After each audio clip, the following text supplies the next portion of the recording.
Welcome to another production by the Millennial Mechanical Therapist. Your hosts, Dr. Joseph Gravino and Dr. Clay Case, are two physical therapists trying to treat health issues mechanically. Listen further for patient cases, guest videos, advantages and disadvantages of the way they practice, and much more. Thanks for tuning in today. Check us out on YouTube, Facebook, and at our website. We hope that you learn a lot from watching this video and you come back for more.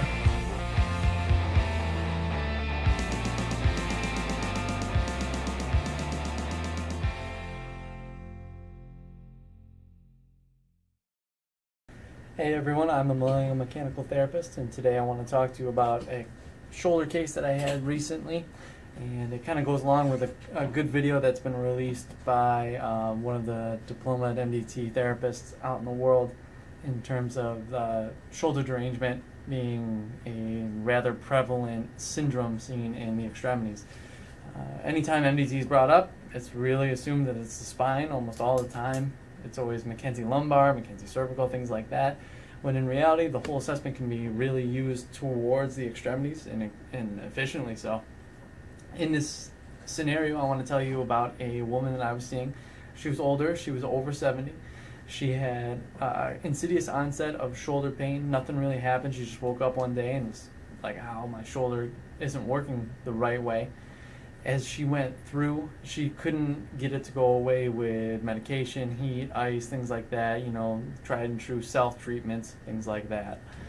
So she came in for consultation for physical therapy after being recommended and referred from her primary care. So I took her through a repeated movement exam and screened the cervical spine and found nothing in there, so I went right to the shoulder. Now, she had an active range of motion loss of glenohumeral flexion and abduction. Both were also painful and painful with overpressure at their limited range. As we went through the exam, that was one of the hallmark problems that she had, but she also had considerable external rotation weakness. Now, her pain was really centralized and localized to her glenohumeral joint. Wasn't too much down the arm at all, and nothing really radiated up, and we ruled out the cervical spine.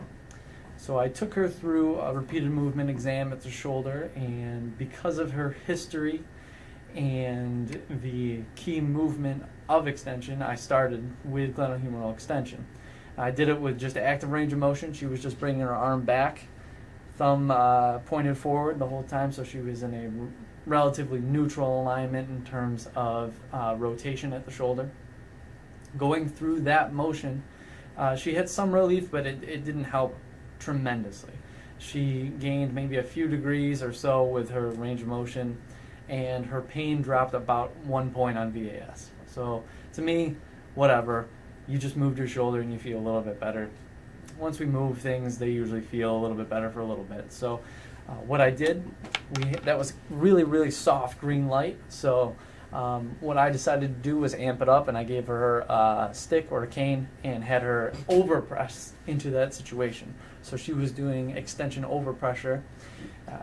2 sets of 10 with that, and her range of motion completely comes back. She has no loss and does not have end range pain, although she has pain during movement. Now, her pain during movement, she reports that it's really not that bad, but it's annoying.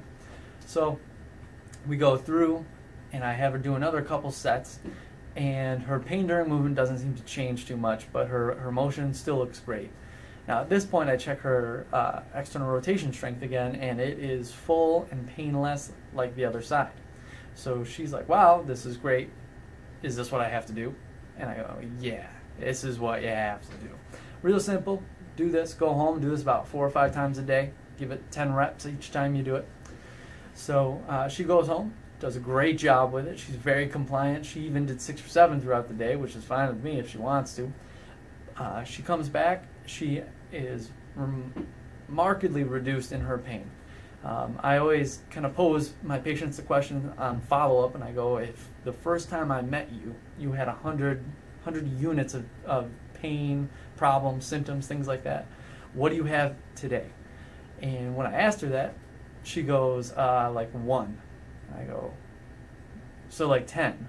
so you're 90% better. She goes, no, I have like 1 unit out of 100. I'm like, you're 99% better? She goes, yeah, I feel great. And I kind of looked at her and I was shocked, and I just go, okay, great, let's see that exercise. She shows me, does it like a champion, and I go, well, that's perfect. You're doing everything great. You're getting better. So this is visit 2, and I kind of have held on to some of the old principles and things from school. So I started her on kind of a rotator cuff strengthening program. What I do to start, external rotation with TheraBand. I started at green, I think it was. And when we go, she goes through that, it starts getting painful, she starts getting weaker, and she lost her range of motion. Now, all of this should sound very familiar if you've seen the video that was recently published, because it's almost the same thing. I had her go back to her normal exercise, and she went and did that for about a week and a half, and she came back, and I said, have you had any real problems or anything? She said, no, I feel great. Let's give that strengthening another try if you want. And I obliged with that, and we started doing that again, and same thing happened. She started doing a strengthening exercise to external rotation, and she deranged again. So what I did, we reduced the derangement, and then what I started doing with her was a resisted extension. So I had her pulling into extension against TheraBand, and that did the same thing. It deranged her shoulder again. So I told her, keep on with that exercise. Let's go a couple more weeks of having you just do it, and let's see what comes of this. And that's kind of where we are now. I'm waiting to see this next follow-up from her. So I will keep you guys updated with what goes on. This is just another situation that I want to make you guys aware of, that it's prevalent in the extremities to have the derangement syndrome. You can have this rapidly reversible problem even if it's positive for all of these special tests and things like that, and it sounds like it might be an impingement due to the bony encroachment, but all of a sudden we do this key movement and she rapidly reverses and she's feeling great. So take this to work tomorrow, Monday, whatever it happens to be when you're watching this, and give it a shot. See what repeated movements do. If your methods are working for you well and you get that rapid reversal, keep on doing that then. It's fine. I just want to let you guys know about some of the things that Joe and I are finding when we work, and it worked phenomenally for this woman. So as always, guys, move your patients early, move them often, and move them to end range, because that's where the magic happens. See what happens out there. Check us out on our Facebook. Leave us some comments. Appreciate it, guys.